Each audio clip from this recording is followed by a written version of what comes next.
This is the BGG list for the week ending 6/2/2021. This list is put together every week by Michael Alexander.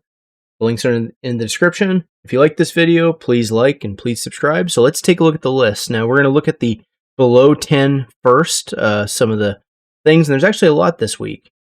So Falling Skies continues to climb, and I think there's actually a good shot that this will make the top 100. It's pretty much holding steady at 8.05, which likely means that's about the average that it's getting every week. And it's continuing to move up the ratings pretty quickly. Also, there's a lot of new copies available, so I think this one's likely to hit the top 100. Midara came out with its second printing, essentially, and it's getting really good ratings as expected. I think Dice Tower gave it a pretty favorable review, and a lot of people like the JRPG nature of this game. I did an unboxing a little bit ago with my copy that I bought from Kickstarter. So if you want to take a look at this, you can, but I think this is definitely going to hit the top 100, especially given the fact that they have their store now where you can actually order it. Beyond the Sun got some really good reviews or a really good review from Shut Up and Sit Down. Its rating has come down a little bit since then, but I think that, plus now that it's available on Board Game Arena, it is fairly likely to hit the top 100 at some point. Maybe barely, but I think it will. And there was one, so we've been watching this one, Chronicles of Durangor, Age of Darkness. So this one is a dungeon crawler that has actually been getting really good reviews, and I think it's, well, we'll see how many copies are out there and how it does. It's only got 252 reviews on BGG right now, but it is moving up very quickly because these reviews are exceptionally high rated. So with an average over 9 still with 252 reviews, that's, I think, pretty good. So Space Race was a pretty big Kickstarter. I backed it as well. The reviews have been okay. Almost like it was too big of a game, and it could have been scaled back some.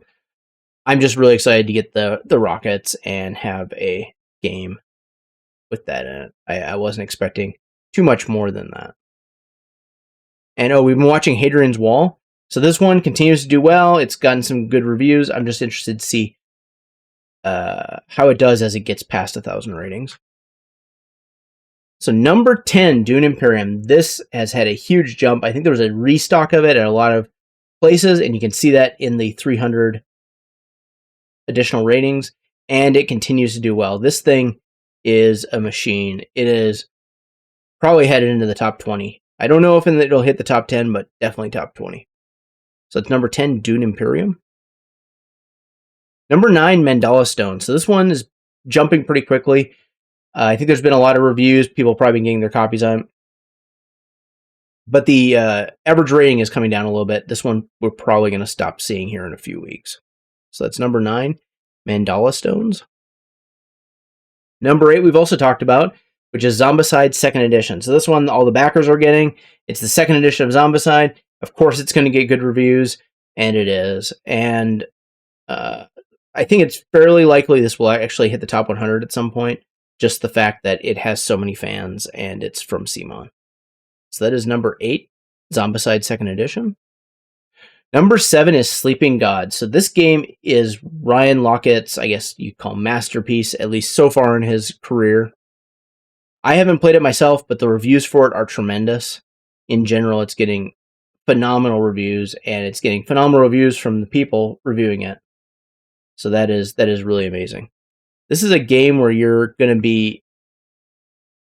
it's a narrative adventure, I guess, and you're going to be on the crew of the Manicore, and you'll play all the crew members in any game, no matter how many players you play. And you're going to explore this world and do quests and upgrade your characters. I think even go through a campaign.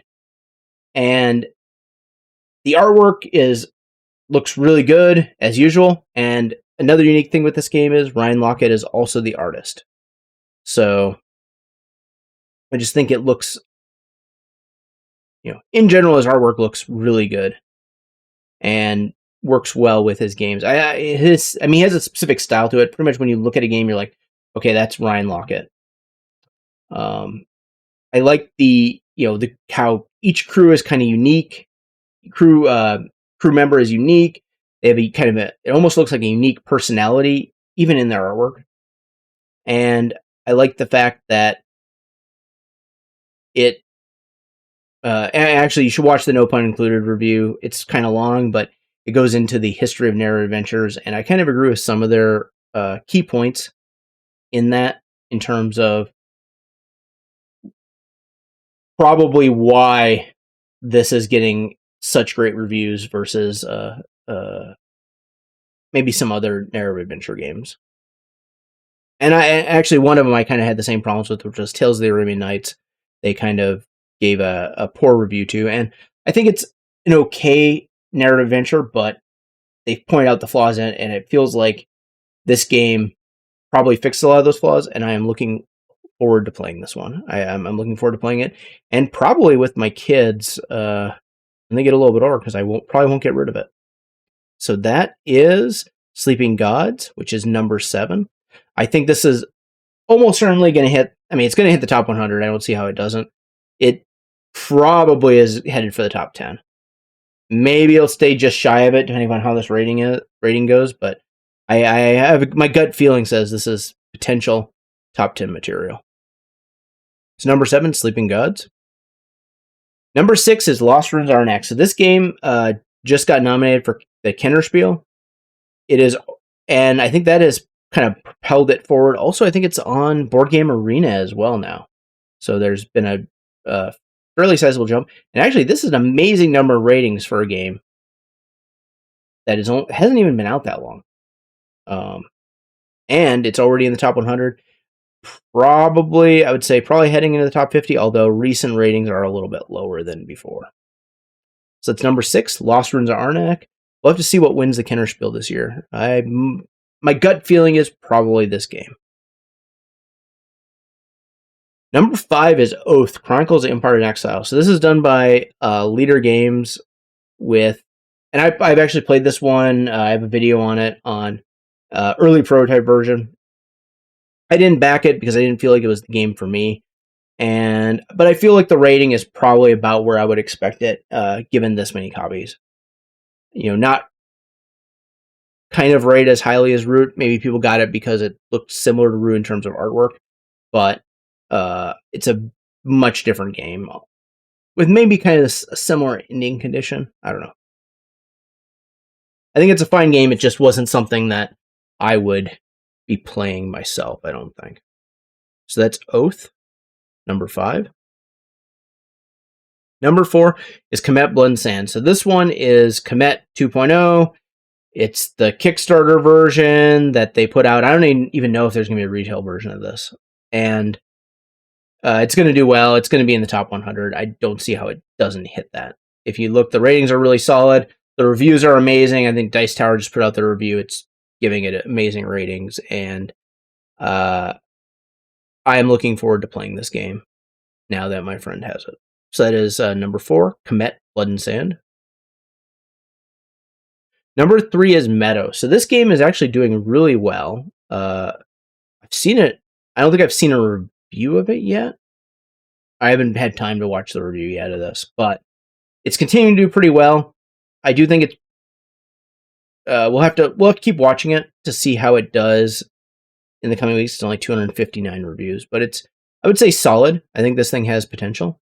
I think we've looked at this a few times. One thing is it is kind of lighter medium weight, but I think the artwork on this game looks really good. Actually, they could have, I don't know, I feel like they could have improved the box artwork and made it look more like the card artwork, which I think, I guess it's similarities, but I feel like this looks better. And I actually like the idea of the borderless cards. Like, it makes it feel like the artwork's front and center instead of having these cards with borders on them. I don't know. That's just kind of what my feeling is on it. And the one negative for this is I think it's basically a set collection card drafting hand management game, which maybe isn't as exciting for a lot of players, but maybe in this weight it is with this theme. We'll have to see. So that is number 3, Meadow. We'll be watching this one. I think we'll see it for at least a few more weeks. Number 2 is Happy City. So we looked at this one last week. I think the best thing about this game is artwork. I think it's a remake of a previous game, and I think it's probably not for most people on the BGG website, which I thought we'd only see it 1 week, but we're seeing it 2 weeks in a row. It's definitely not going to hit the top 100. Probably not even the top 200 or the top 300. But like I said, I do like the artwork on it. So that is Happy City, number 2. And number 1 is Destiny. So this game is doing really well. It's an app-enabled game, if I remember right. And I did watch a review on it that said it was, or some reviews that said it was pretty good. Even some reviews that said they didn't mind the app integration.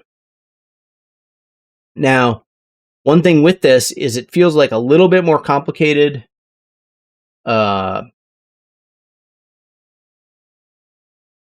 can't even remember the crime game. Chronicles of Crime. With some better miniatures. I think there's this, this one's a painted miniature set. Nice insert. And maybe I'm interested in it, but I don't know if I would play. I would probably be more interested in playing Sleeping Gods than this game, just because of the... I don't know, I feel like the Sleeping Gods story maybe appeals to me a little bit more. It's more unique. This feels like more of a typical medieval fantasy game. And I was also a little bit mixed on Chronicles of Crime. But I do think this one's getting really good reviews from people. I think it looks good. And just like Chronicles of Crime, I think Chronicles of Crime, like, artwork looked very good. And the fact that this thing has miniatures and stuff is going to be a big deal for a lot of people, especially in a medieval fantasy setting. Dual layer boards. I don't know if this is for I assume there's a retail version, but I am kind of intrigued to how they made how they did this with the app, and if it's really more of a story than I felt like Chronicles of Crime was. I felt Chronicles of Crime was you're going places and scanning and trying to beat the clock, and then hear all the information and then solve the crime. With this, maybe it's more of, oh, this is the story behind this piece, and this gives you more information about it. And that would be interesting in a narrative adventure in this world that they've created.